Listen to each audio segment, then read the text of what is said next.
somewhere a long ways off and just beyond the horizon lies the Evergreen forest. There you can see the morning's twilight, where the mist is so thick you could almost touch it. But watch, the sun is rising and chasing away the mist and the night stars. And the Evergreen forest lake is frozen solid like a giant ice cube. It is here the forest animals like best to play. Hey, Schaefer! Even the humans love the ice. Why, Julie and Tommy skate here almost every day, along with their lovable sheepdog, Schaefer. But the raccoons, Bert, Ralph, and Melissa, are here the most, usually playing hockey. I'm certain they can't imagine anything or anyone would ever keep them from playing. But at that very moment, Cyril Sneer, the forest villain, was plotting to stop their fun forever.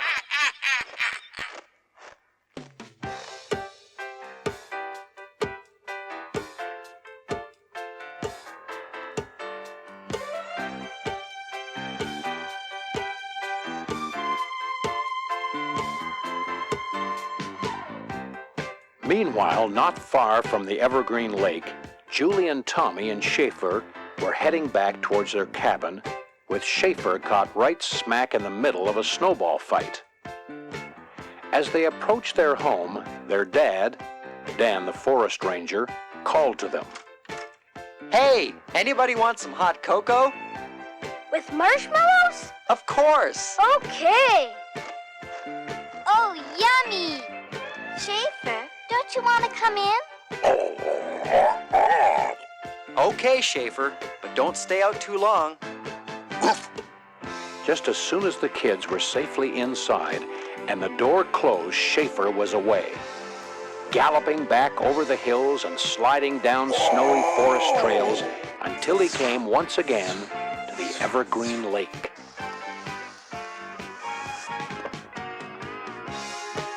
The first friend he came to was Cedric Sneer, all decked out in fancy hockey equipment and practicing as hard as he could. Cedric was obviously a good hockey player. Your puck, Cedric? Thanks, Schaefer. Hey, you wouldn't want to watch some of my moves, would you?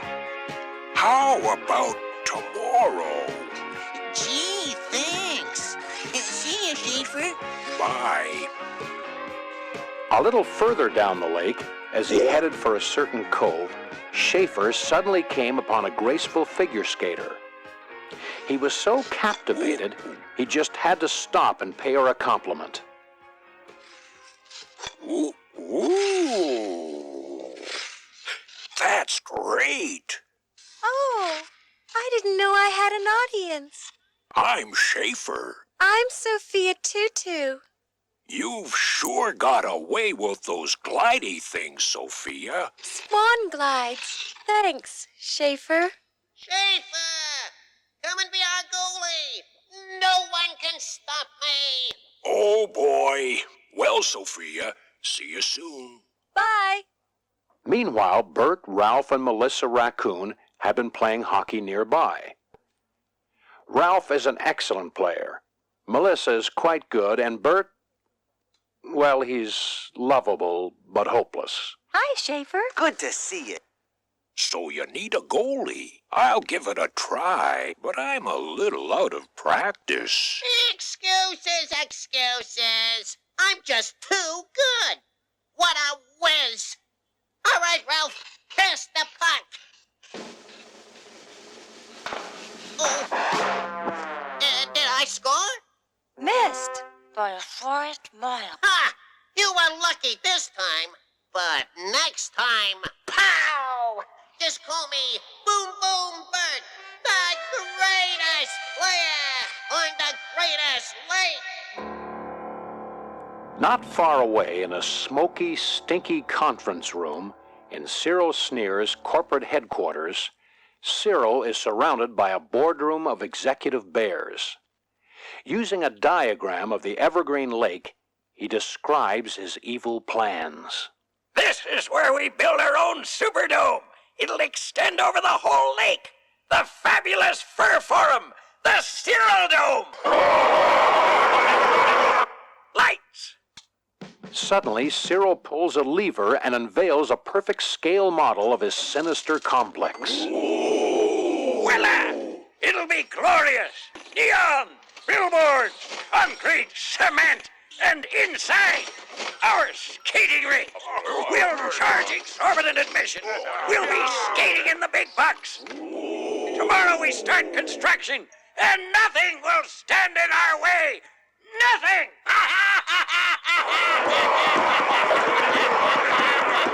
The bears grunted their approval and pounded their great big shoes on the table in excitement. Cyril smiled an ugly smile and rubbed his pointy paws together. This was going to put him into the big time.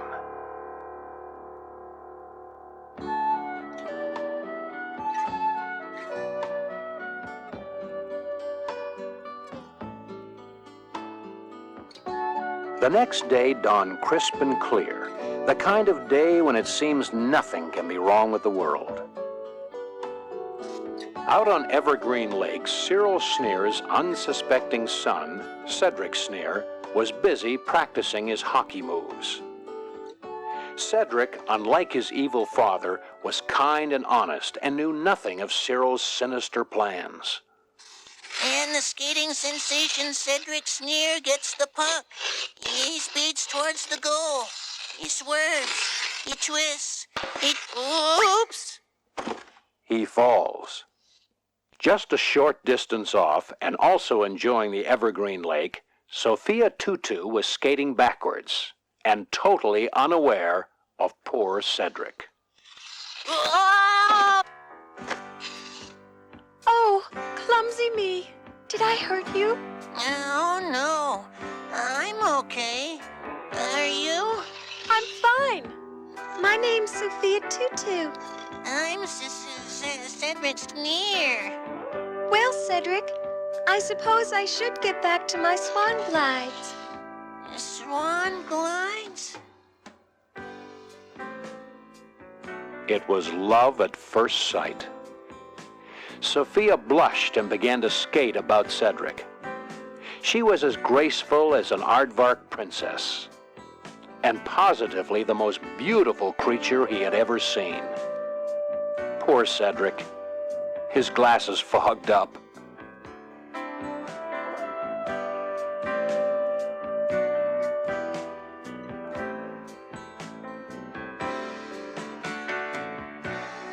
Sophia, can I buy you a cup of hot chocolate? Hot chocolate? Hot chocolate? I'd love one.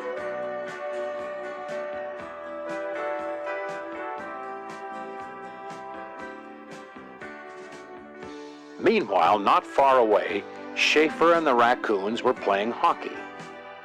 There's the puck! Schaefer prepared himself for a shot from Bert. But just as Bert hit the puck, Schaefer was distracted by Sophia and Cedric skating nearby. Hi, Schaefer. Did you see that? What a shot! I'm terrific! I'm a superstar! Oh, I'm worn out by my own brilliance. Suddenly, without warning, the ice was darkened by ominous shadows. Schaefer and the Raccoons turned to gaze up at the snow bluffs.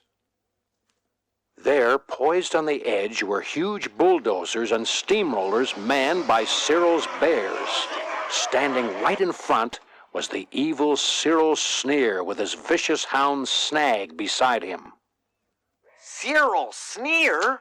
What are you doing with all those ugly machines? Progress, sweetie. Soon there'll be a colossal concrete complex right where you're standing. It'll cover the whole lake. You can't build here. This lake doesn't belong to you. That's right. Perhaps not technically, but what real use have you for this lake? We skate and play hockey here all the time. We're fantastic. Hockey? You? I don't believe it. What? You should have seen the goal I just scored.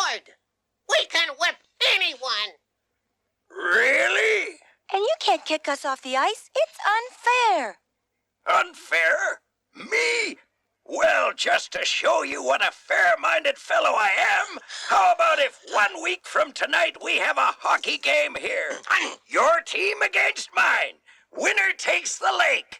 Deal? You bet your bulldozers. No! It's too late now. Bert and I have a bargain. Hey, don't look at me like that. We'll save the lake.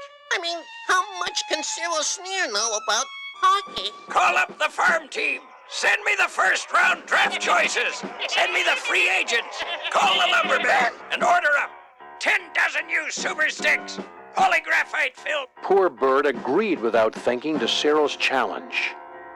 And now they had to win to save the lake. Bert had been sure Cyril wouldn't know anything about hockey, but now he too was worried.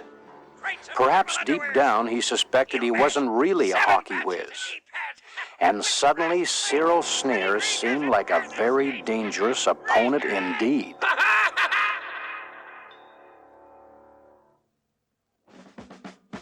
Left, right, backward, forward. Geez, you guys are the slowest bunch of dumb jocks. A geriatric snail could skate faster. Cyril Sneer immediately began to put his team of bears through their paces. Inside a dark top-secret skating rink, squads of huge bears grunted through a grueling training program with robot-like precision. You call that hitting the puck? When I say hit, I want to see sparks fly and sweat, rivers of sweat. In contrast, the Raccoons and Schaefer were practicing on the lake, their amateur style very obvious. Okay, Bert, pass it to me. Whoops. Hey! Sorry, Schaefer. Oh, I made a mess of everything. You just got a little carried away with Cyril. Do you suppose any of us have fairy godmothers? Suddenly, Schaefer spotted Cedric and Sophia, and immediately an idea struck him. Maybe there's someone just as good. Hey, Cedric, Sophia. Say, Cedric, how'd you like to play hockey on our team? You mean playing that game against my pop? We only ask because we know you like this lake. And if your dad's team wins, no more lake. But to play against my pop? Oh, Cedric, do it. I love a man in uniform. Won't you play on their team? Cedric, sweetie. Well, okay, but I can only practice when I can sneak away from Pop. Thanks, Cedric. We'll be stars. All right, let's practice.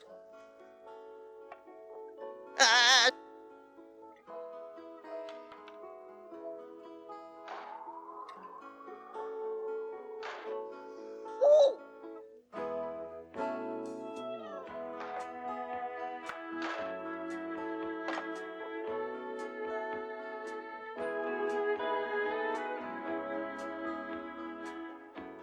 Oh! Yay! Hooray for our team! Wow. Terrific. Cedric's better than anyone imagined. Suddenly, there seemed to be new hope for the lake. And yet, at that very moment, Cyril Sneer was dangerously near. Don't dawdle, Snag. I want to spy on those raccoons and see just how pathetic they really are. We'll trample them. There'll be raccoon wrecks. Pass the puck, Cedric. Cyril was so surprised to see Cedric, he swallowed his cigar. He raced down the bluff and onto the lake and grabbed Cedric by his nose. Pop, what a surprise. Shut up, Cedric. What are you doing here? Gee, Pop, I was just about to get back to the books. You know, rearrange those decimal points you talked about. Cedric, were you skating with these creatures? Huh, Cedric's joined our team. Now, we're gonna beat you. Cedric, tell me it's not true. Mr. Sneer, you should be proud of Cedric. Why, he's strong, talented, good looking. Who is this thing? Pop, this is Sophia Tutu. Look here, sofa girl. Sophia, Pop. Sofa, couch, Davenport, no matter. Stay away from my son. And no more hockey until my Cyril dome is built and we're rid of this raccoon riffraff forever. Got that, Cedric? Sure, Pop. Cedric took one last look back at his friends as Cyril dragged him off the ice and deep into the forest. I don't think I like Cedric's father. Hey, we're the good guys, remember? So we're supposed to win, right? And so they were back where they started. Each day, the Raccoons and Schaefer got up at dawn and skated until they were ready to drop. And Bert, who'd always been rather lazy, practiced the hardest of them all. And then, it was the day before the game. You're all getting so much better, even you, Bert. If only we had Cedric. If only I could talk to him. I'm sure I could convince him. Then why don't we give it a try? You mean go to the Sneer estate? But couldn't that be dangerous? It's not that I'm afraid or anything. Good. Then we'll go as soon as it's dark. Cyril Sneer's mansion was a haunting sight, complete with bats, fog, and howling dogs. Surrounding the huge old house was a barbed wire fence. Who could blame Bert for being scared of trespassing on Cyril Sneer's estate? They're all scared, but they can't turn back. They have to try and get through to Cedric.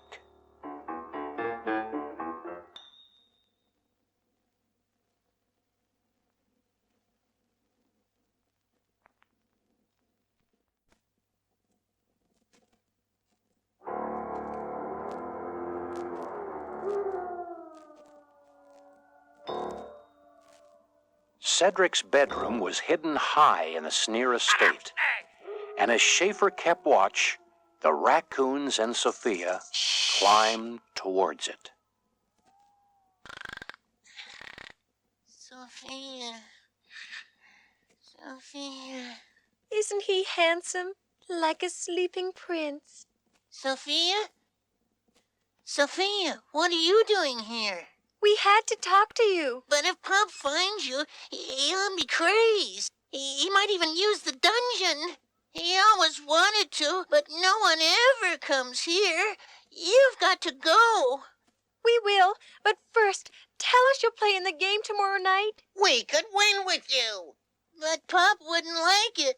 Why, I've already been grounded for a month, and no chocolate pudding. Cedric, this is bigger than chocolate pudding. Suddenly, they heard footsteps on the stairs. Cyril was coming. Melissa and Sophia hid in the closet, and Bert and Ralph jumped under the bed. Cedric closed his eyes and pretended to sleep. Cedric! Pop, gee, you didn't have to come tuck me in. Who's here? I heard voices. I guess I was talking in my sleep. Well, stop it. I need my rest. Tomorrow night, right after I demolish those raccoons, construction starts on my Cyril dome. Snag sensed the raccoons and began to growl. Shut up, Snag. I'll be rolling in the megabox with no more raccoon problems. Stop it, Snag. And if I ever catch you around them again, I'll wrap a hockey stick around your snout. You got that? Sure, Pop. Cyril was so caught up in his tirade at Cedric, he had completely missed Snag's warning. The Raccoons and Sophia reappeared from their hiding places. We need your help. Cedric, please. We could have been stars. Cedric Sneer, your heart is as cold and hard as a hockey puck. No matter how hard they pleaded, the Raccoons and Sophia couldn't get Cedric to change his mind.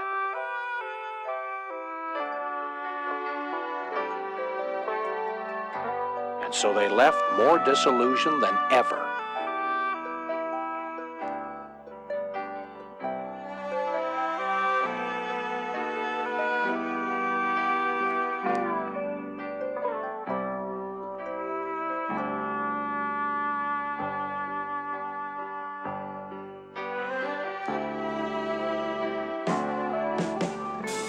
It was now just a few hours until the game. The lake was very still.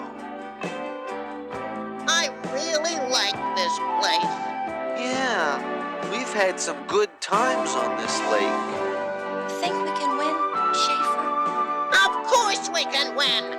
We'll clobber them. That's right, Bert. As the 5 animals stared across the lake, they each wondered if this was the last time they'd ever see it as the beautiful, unspoiled place they loved.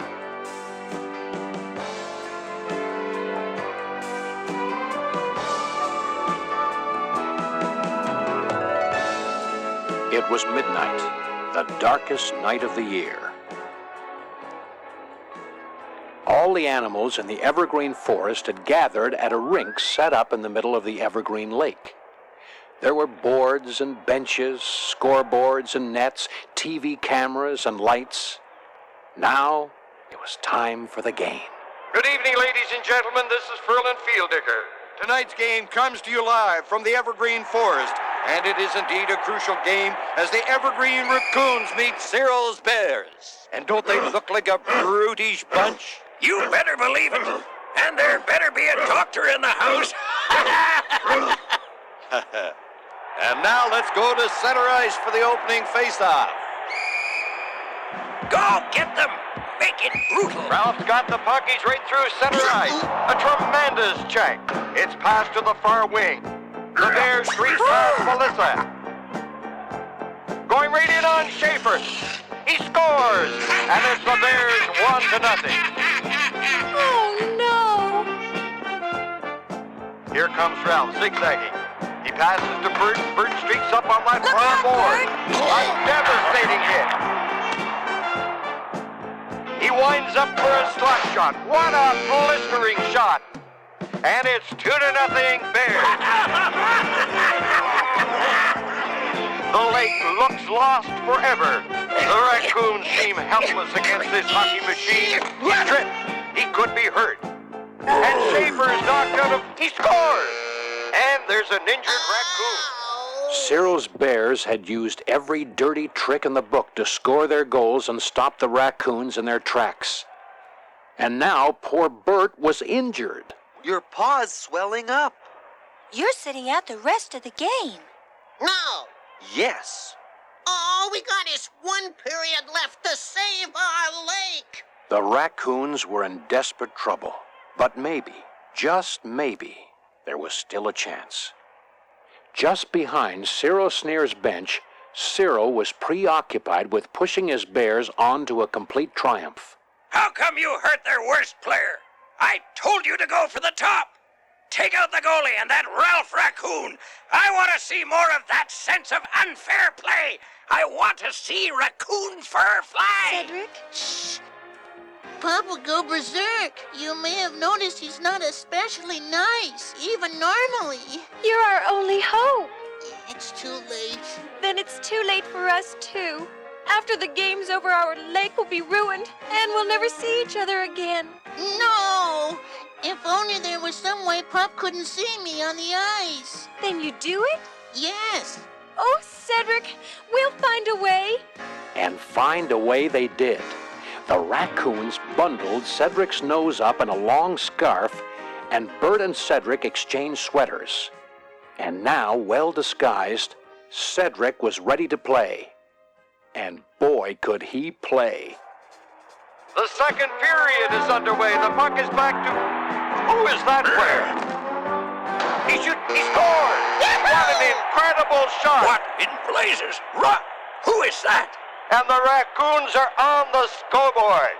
It's that mystery player again. He's going through the entire team. He's going right in on goal. He scored! Yay! Get that guy and get him good. Turn him into a doormat. And it's now 3-2. Here we go again. He's straight up center ice. He's right through the defense. You dumb jocks! You wouldn't even frighten goalie A lads. wicked backhand. He scores.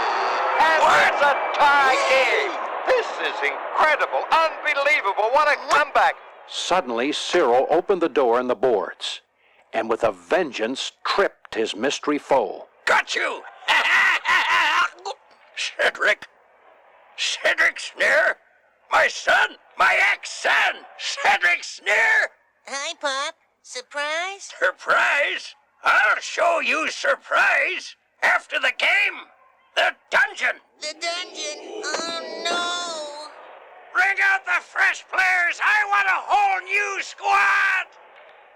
Mr. Sneer's keeping his paws in Cedric. He'll never get away. Without Cedric, we're finished. And I don't want either of you two to get hurt like Bert. I sure like this lake. We did put up a good fight. That counts for something. Perhaps it is too dangerous to face those new bears. Maybe we should give up. Give up? We can't quit now. I won't quit now. We can still fight. Bert, you can't play with that paw. I can try. I can't be much worse than I usually am. We may only have 2 more minutes to skate on this lake, and I'm not gonna waste it. All we have to do is score 1 measly goal. Maybe we can't do it, but maybe we can. All of us together. Couldn't we at least try? Come on, guys. Maybe we can do it. Maybe we can. Yes, you can do it. And in a last-ditch effort, the Raccoons and Schaefer followed Bert onto the ice. They not only knew they had to do it, but somehow they knew they could do it. Wait, they're going out there to give it one final try. Go, Raccoons, go! Go, Raccoons, go! Destroy them! Time is running out. The Bears win the face-off. They're regrouping. They're charging down the ice. They're bowling over the Raccoons in air return, and only the goalie Schaefer can stop him now. The Bear shoots. Oh, what a spectacular save. The puck's in the corner. Melissa has it. Passes to Ralph. There are just 18 seconds to go. Ralph cornered. Bert's in the clear. Oh, Ralph passed the puck towards him, and in the last seconds ticking off the clock, Bert and the Bear goalie raced to get it. The Raccoons, Schaefer, Sophia, Cedric, and Cyril, the whole crowd was on its feet. The goalie is after it. It's a race. Bert flips the puck. 5 seconds to go. 4, 3, 2, 1. He scores. I don't believe it. The Raccoons have won it. No! What a game. What an incredible finish. We did it! We did it! We did it! We really won. Yay! My hero. I won't have it. I demand a rematch. I was we won! Order to the authorities. Hooray! We did it! We did it! The next morning, Julie, Tommy, and their dad were out skating on the Evergreen Lake. Nothing was left of last night's game except... Wow! Look at all these marks! They're everywhere. Boy, looks like someone's been skating up a storm. Have you two been playing any wild hockey games? Julie, Tommy, and their dad never knew how close they came to losing the lake forever. But Schaefer knew, just as he knew the lake was now safe, because he and 5 other animals had discovered that by working together, as a team, you can do almost anything.